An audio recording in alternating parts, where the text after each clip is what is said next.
Moya Hockin, Unit 1021 Studio Option Project.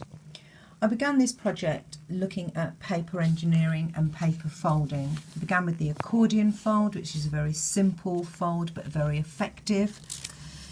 And I also looked at the flutter fold, which again is a very simple fold but also very effective. I found that I liked the accordion fold the best, really. I thought that it flows so nicely.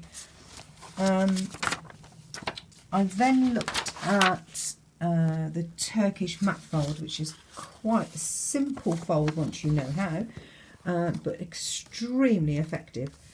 Then I looked at the shaping the paper for the accordion fold in order to just make a sort of more interesting finished product. I then started putting little pockets and little snippets into these are always really popular with children. They love these little bits with little extra information, or little pockets with little maps hidden in. After that, I then went on to look at more paper engineering and in particular pop-ups. I found a guy on YouTube called Duncan Birmingham who does some excellent tutorials, and they're very easy to follow and they're so good. I actually bought both of his books. So we began with the centerfold and a small beginner's pop-up, and then we just progressed. I spent many hours watching him on YouTube and following along with his tutorials. These are all quite simple folds. This one in particular didn't work because the paper was too flimsy. It had no weight to it, so it didn't have the ability to pop really. Again, this is the basic V fold at a right angle, and it is all about getting the angles right. If you don't get the angles right, you get one like this that won't stand properly, because I didn't get the paper at the right angle. Then I looked at some more complicated folds. These again, they look quite complicated, but once you have the basics, once you've mastered the sort of the basic principles of pop-ups, these folds start to become self-explanatory, and you can kind of find out where you went wrong. Again, these are much larger folds, and again it is all about getting the angle right so that when you open the card, the fold stands proud. Then we looked at the pop-ups and building on a basic pop-up so you can add on to pop-ups.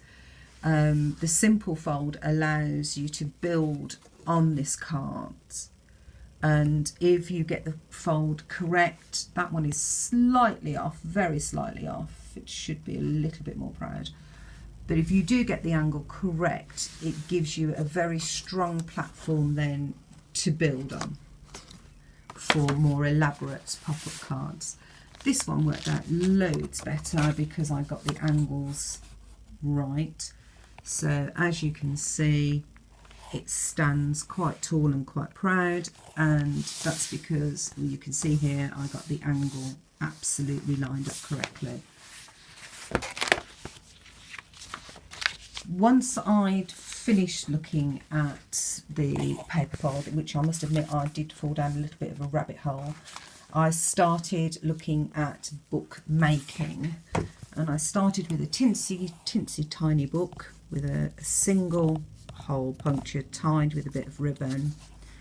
And again, I do some of these for the grandchildren's dolls' houses, and they colour them all in and put them in the dolls' houses library. But that was the first one I made. Then I tried a larger book, using a single piece of paper to make the pages. This one wasn't that successful. I didn't quite get the angles right, I don't think, and I didn't quite get the paper sizing right. So although it's a pretty little book that maybe the children was, you know, drawing, it as a finished product, it didn't come out that well. Then I moved on to this one, the accordion fold, and this one did come out very, very well. By this stage, I'd realised the mistakes I'd made with the other two, with the measuring of the paper, and it's all about the crispness of your fold and using a bone folder to crease your pages crisply so that they do lie in a particular way. So that one came out very well indeed, and that one's tied up with a piece of ribbon. Then I looked at a bit of book binding. That was a single hole book bind. This is a saddle stitch. Again, I didn't quite get the paper measurement right so that the pages are slightly overhanging the cover, and I was tempted to trim them, but I thought I would leave them so that I could see the mistake I'd made. And this is the saddle stitch binding. Again, I did another one with back stitch, saddle stitch I think it was called, and this one was a little better. I did get the paper trim right, and the sewing seemed to be a bit better as well. And then I looked at a single hole bind with just a single hole and a small piece of coloured string. Then I made a ladder book, which children in particular seem to like these. They can hang it up and display it with their little baubles, and then they can each page gets bigger and bigger as you go along, and they for some reason absolutely adore that. So I made a larger version, again for colouring and sticking and gluing, and those are quite popular with the youngsters. And then I made a much larger book, and again I sewed it with two-hole saddle stitch. Once I'd finished that, I realised that I'd spent a lot of time on the learning process, which is no bad thing, but then I needed to move my work forward really quickly and start getting into the final project. So I started looking at ancient books. I looked at an ancient Arabic text which they believe is about the same age as the Gettysburg Bible. I looked at the Dead Sea Scrolls, the Gettysburg Bible and the Book of Kells. Then I started looking at, I watched a BBC programme called The Beauty of Books, and they talked a lot about Alice in Wonderland and how that book came about and how children's books started to flourish in the Victorian era. This is the Lewis Carroll, and what I didn't realise, because I've never read the book, sorry, was Lewis Carroll did the original illustrations in the book that he gave to the child. This book was made, designed and written as a Christmas gift to a child. And then I looked at the illustrations for the first press run by John Tinnell. I got to say I prefer Lewis Carroll's, but there you go. Then I had a look at the story of The Princess and the Pea, and decided that I would have a quick go at making some cover designs. So these were all done on Procreate. That's the that is the story I remember from my youth, and this was the design I liked the best, with just the simple crown and the pea. Actually, it's supposed to go that way around, I think. Then I did a design for a quiet book page based on The Princess and the Pea, where the child can stack the mattresses up, and that came out quite well. And then unfortunately I was poorly, and I spent the best part of a day and a half in hospital and had to spend the rest of the time at home flat on my back, which left my options a bit limited to how I could work. So I decided that I was definitely going to run out of time and I had to produce some kind of finished project. So I cracked on and started thumbnailing my final project, which I decided was going to be a children's story. And this is one of the stories that I tell the grandchildren. It's a story that I've made up, and it's all about the children coming to Grandma's on a rainy day, and we draw a magical world on the kitchen floor in chalk, which is something we do every time it rains, and the children jump into the picture and go on adventures. And their best friend in this magical world is Bobbin, who is always getting his cotton in a twist. So I thumbnailed a couple of those. Then there's another story we tell the girls about these little creatures who live on dogs, and they harvest everything that a dog produces, and they have a use for everything. So, and they also have yearly Olympics where they use what they've harvested from the dog. So one of the Olympics is the drool drag. Another is stiffened dog hair that is used for javelin. We have sculpt the poo, and also mining the poo for their garden. So again, that was a little story that I made up for the children. Then I made another story based on the Three Little Pigs about life after the Big Bad Wolf. I thumbnailed the characters and made the characters, but the story just didn't ignite with me. There was something, I couldn't quite put my finger on it, but it just didn't gel. So I went back to looking at other artists, and Quentin Blake being the one that I decided I wanted to have a really good look at, and look at his working methodology, and to see whether I could transcribe in the same way that he does. So I had a little bash at some Quentin Blake figures, and just turn those around actually. So these were drawn with pen and ink and then coloured digitally, because by the time I got to the colouring of them I was not very well. So I had to do them digitally, although I did manage to do this one with, this one with paint. And then I just started thumbnailing ideas for, I decided I was going to do my final project on the Selfish Giant. So I did some thumbnails. This was a bit of a page design that I would probably have pursued had I been up and about.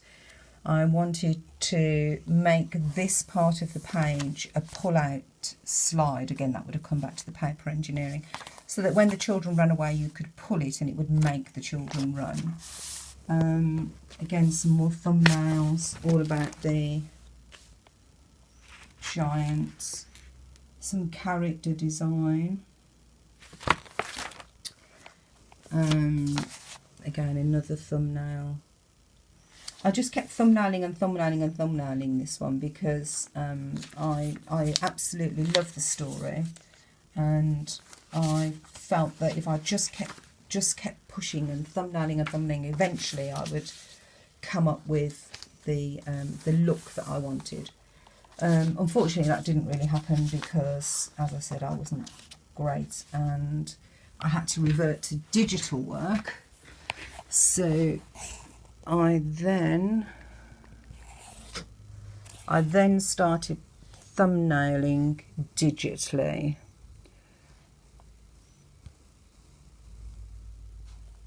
And these are a sample of the thumbnails that I did digitally. I don't know how clearly you'll be able to see those, but I think when I added it up, I think I'd done about 100 thumbnails. and I'd got a pretty good idea of how I wanted the final image to look. So then I knew that I was going to have to render these images digitally, because by this time I was literally flat on my back and couldn't get out of bed for a few weeks. So I decided that the only way to be able to do this was to do it digitally, which was quite a steep learning curve because I'm still quite new to it. So I began by mapping out a bit of a dummy book.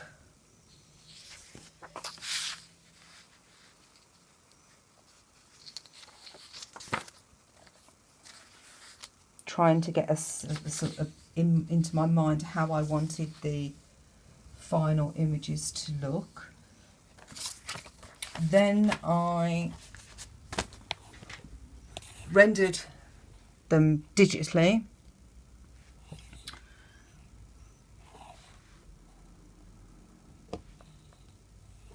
And then I made a sort of mock-up book. And this is where I realised that not having a complete understanding of the digital and how to set the canvas and meant that when the images came back, some of them, this image in particular, just didn't fit the page very well. I'd done it, I was trying to do it as a double page spread to fill the whole, so the whole page looked like this wonderful garden, but so when it was printed it was a little bit out of kinker, if you can see. This image came out a lot better, and I do like the image of just having the children's feet running away, but I feel like the image lacks something, and I still don't quite know what. This is again another image. This is the giant building the wall. This image came out much better than the two previous.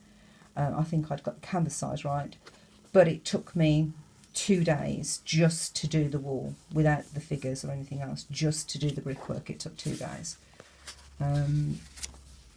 And the great thing about digital is that once I'd got this picture of the wall, I could cut that out and paste it onto a new canvas and touch it up and extend it a little bit, because obviously this wall's bigger than the previous. This image in particular I like, and it looks so much better on screen. Again, I think the printing quality wasn't great, so I'll show it you on screen. I like the way, I think I got the colour balance quite well here, and certainly created the feeling of Mr. and Mrs. Winter having a ball in the giant's garden. I felt that that came out very well. And then the final image, I have no idea what happened there, no idea at all. But again, it looks so much better on the screen, so I think it's more about the quality of the print than the image itself. So the image on the screen is so much better. I just think I didn't get the print right on it, or I saved it in the wrong format, not quite sure. So all in all, it feels like I don't have loads to show you, but I feel like I've learnt so much. I looked at the work of Leonardo da Vinci, again one of my all-time favourites, and I looked at his sketchbooks. I looked at the work of Quentin Blake more than any other. I looked at a few other artists, but his work really captivated me, and I really wanted to try and spend the bit of time I had seeing what I could produce in that style, and I think some of the images are quite successful. So what did I learn? Well, with my new appreciation for colour from the last unit, I found it so much easier to put these images together and to get the right colour balance and to create atmosphere with colour. That was one of the great things for me, was referring back to the colour wheel constantly and referring back to the last unit and really trying to understand how colour can create atmosphere, which I think you can see quite clearly in the winter scene that I did. I learnt that paper engineering is a fascinating and captivating way to spend a wet afternoon, and the possibilities for book creation is absolutely astounding once you can do this paper engineering.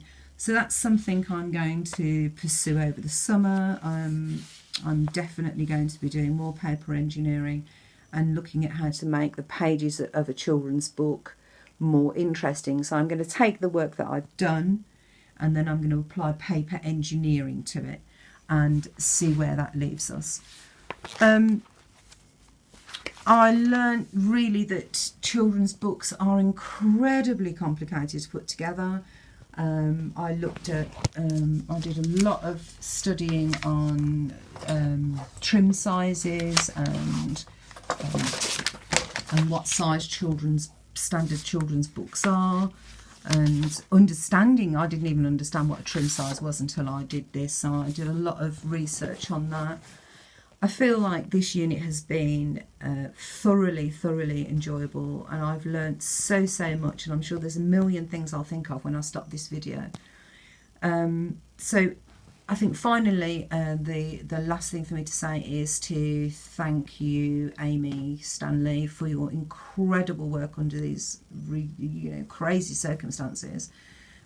You definitely found a way to keep us engaged, to keep us busy, and to help us feel supported, even though I was desperately missing this studio and that time that we spent together. But I think your hard work and you really made this tolerable and made us feel that we could still do this even if we didn't physically see you every week as we normally do. So that's it really. I don't think there's anything else to show you. I think I am probably a bit short on work, but it just couldn't be helped. Those were the circumstances. And thank you, and I will hopefully see you in September. Thank you very much indeed. Goodbye.